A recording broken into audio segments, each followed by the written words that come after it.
महायुतीची सत्ता येताच भाजप खासदार नारायण राणेंनी थंड्या बस्त्यात पडलेल्या नाणार रिफायनरीचा मुद्दा तापवला। कंपन्या तयार असतील तर नाणार प्रकल्प होणार अशी प्रतिक्रिया माजी केंद्रीय मंत्र्यांनी दिली आहे। तसंच कुणाच्या विरोधाचीही पर्वा करणार नसल्याचं त्यांनी स्पष्ट केलं।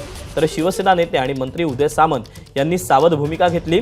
लोकांचं म्हणणं ऐकूनच पुढचं पाऊल उचलणार असल्याचं त्यांनी स्पष्ट केलं। अजून काय मी त्याच्याबद्दल कोणाशी बोललो नाही।